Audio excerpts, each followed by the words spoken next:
Alright, Destiny Gundam test flight in 3, 2, 1. Utter fail. What is going on, guys? MJ2005 Gundam here, and today I'm going to be reviewing the high-grade Destiny Gundam Revive from Gundam Seed Destiny. So this thing fits every single checkbox in the line art because the proportions are all there, the looks match up with the real grade, at least the silhouette does, because this thing doesn't have as much detail as the real grade. But all in all, it's basically a replacement for the real grade, which was decent but impractical.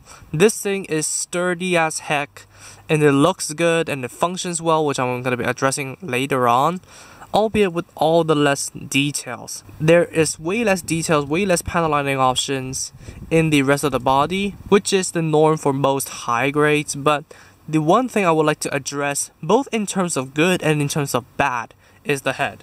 So the head, I actually like how they molded in the clown tears over there. It looks pretty decent, and of course the detail of the vents and the Vulcans and stuff, they're clearly distinguished, which actually look good. But then the one thing are the eyes. The eyes, I placed the sticker lower than usual because I cannot see them if I place it where the green piece, which make up the eyes and camera, wants me to place them. So yeah, I do not know if it's just my work or something like that, but placing the eyes lower is what I generally do with high grades. Definitely place the eyes lower if you actually want to see them. Speaking of stickers, you have the eyes, you have the forehead camera, and then what's on the main body? I don't think any more is on the main body. It's only the eyes and camera. All the color apps are there. Not a lot to say about this thing. It just looks great without the help of stickers. You can actually omit the eye and camera stickers if you want. Outline the black lining of around the eyes because they're molded in, and have a straight build Destiny Gundam with no stickers. That's a feat. Man, what a feat. Articulation wise, I can't use my generic speech because this thing uses next to no polycaps. They only have polycaps in the wrists and in the feet over there, the legs. So let's start from scratch. So the head is on the ball joint and the neck joint, and then the arms are connected into a ball joint going into the arm, not from the arm to the torso, so they can rotate, bob about, and then they can come out that far. Do not overdo it or you would do what I just did. Probably apply a little bit of lube to the joint, not in that way, don't get me wrong. And then the arms can go out that far, rotation above the elbow, bend at the elbow at two joints, which look pretty good, and then the wrist can rotate and wiggle about, but then the forearm can do so as well.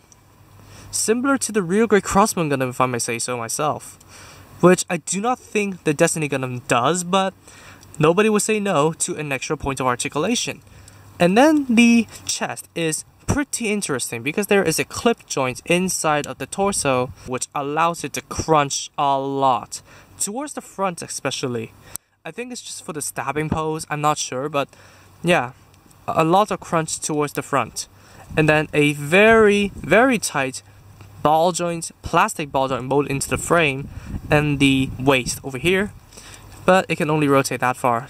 And then the front skirts can move, side skirts can move outwards and backwards. Outwards and backwards, so more articulation could be achieved. The back skirts, as usual, are blocked, but then the legs, they have the levitating mechanic, but I don't think they actually click in, they just slide.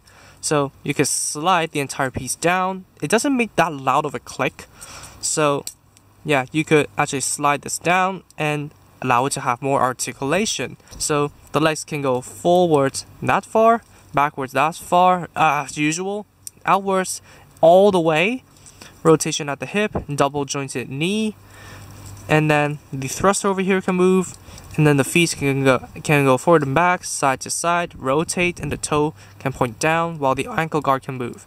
But the special mechanic means there is no unique forwards and back, side to side, funky dance for the legs. And then the backpack, the thruster can move with the sophisticated thruster over here, which has an intense amount of detail, and then the weapon holsters here can hinge at the base over here, and then they have a ball joint at the backpack. And then the wings themselves, other than opening up, which actually drags the entire smaller wing with the larger wing, and then it clicks into place if you raise them up for the wings of light position. And then they can have a joint in here so they can go forward and back. I think the rear grade doesn't have that. So that's all the articulation for the Destiny Gundam. I must say this new frame of not using polycaps is pretty good in articulation.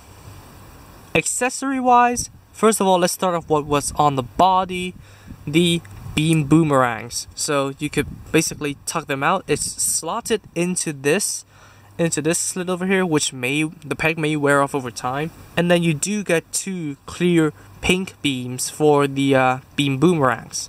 So you could just stick one in like so, and then either have to throw it or held in the hand. So these are the beam boomerangs. Next up, we have the Palma Fiocina manipulators. So I'm gonna do this in the left hand.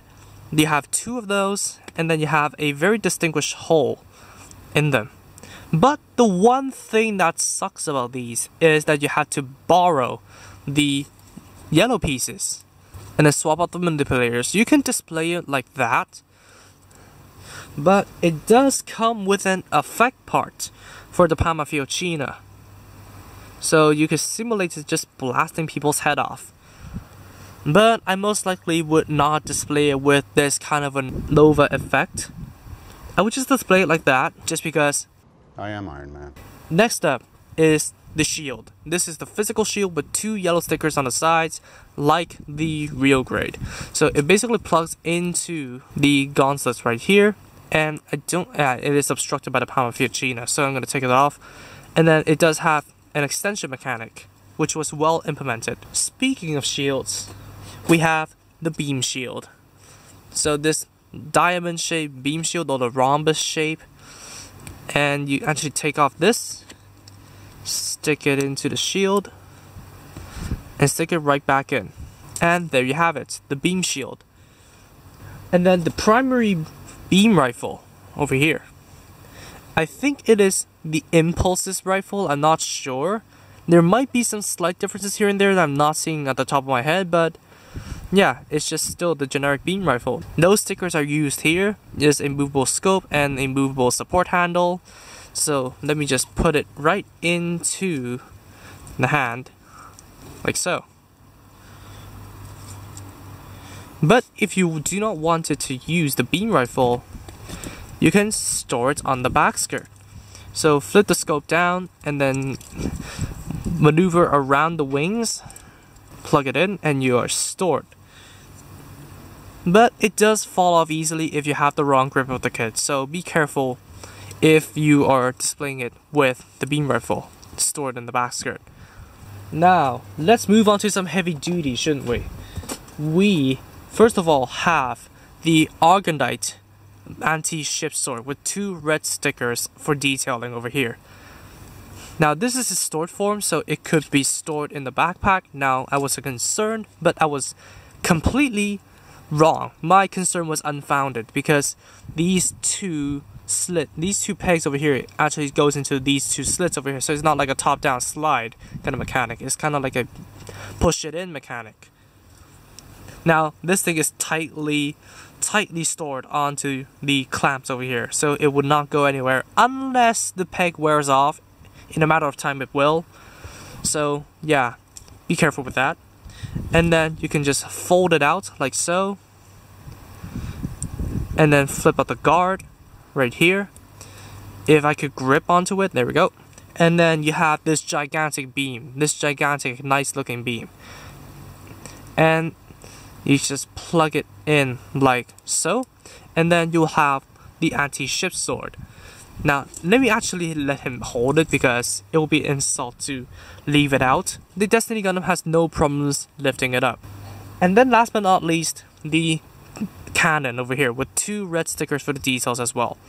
It goes in the same way as the anti-ship sword, so you could basically just slide it right into the clamps over here and it will be stored securely.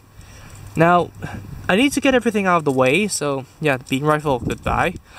So you can flip this thing out like so, and then flip it under the wings, if I could do so, like that.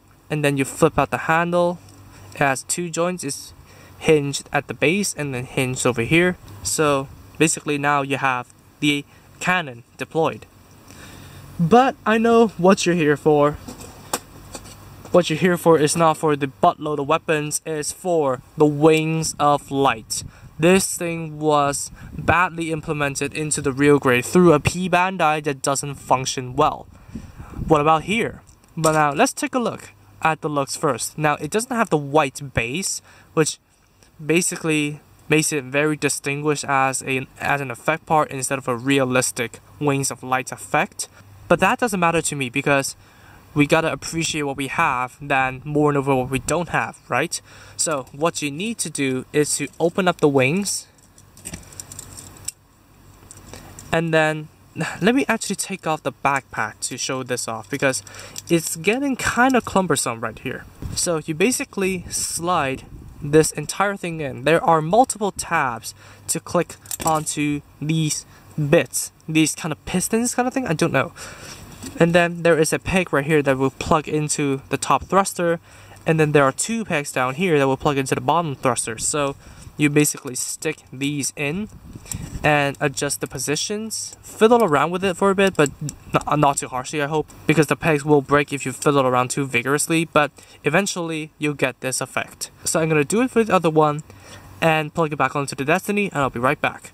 Stand not included, by the way. This is the Destiny Gundam in the Wings of Light Extreme Burst mode. So the Wings of Light do give it a little bit more oomph, and I should pan the camera up. And unlike the real grade, the Wings of Light do not weigh down the actual wings themselves. And yeah, it is all thanks to the clicking mechanic inside of the wings. So man, this thing, I would be lying if I don't say that this thing just looks gorgeous. So that's all the accessories for the Destiny Gundam. So with Shin being an all-time enemy of Kira, let's bring in the Freedom Gundam. Now this is my school tribute version because I didn't want to take the trouble to grab the Freedom Gundam off of my shelf. So yeah, just compare the silhouettes. And then for just generic purpose sakes, let's bring in a regular Gundam. So that's gonna be the review of the high grade Destiny Gundam Revive. What do I think of this kit? I'm lying if I say that this guy is not astonishing. The looks and the silhouette are on par with the real grade, and the Wings of Light, it's just the final whack of the mallet in the court for me, because this is the main selling point and it looks good while it doesn't weigh down any of the wings. Like, it doesn't weigh down the wings at all. Basically, in general, this thing is good in all perspectives, but there's this one major drawback: low customizability. Because as I did say, the ball joints on the arms are basically going into the arms instead of the ball joint going from the arms to the torso, which lowers the customizability of the shoulders. And then the backpack, it's still the double peg system, but I'm targeting the torso because this is actually obstructed by the collar. So you need to use an adapter extender and to shave off some parts of the medium that you are going to plug into the back because the collar is getting in the way.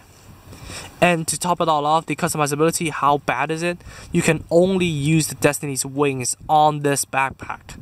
So yeah, if you want to put the Destiny Gundam's wings onto a different backpack, you have to do some modifications in order to make them compatible.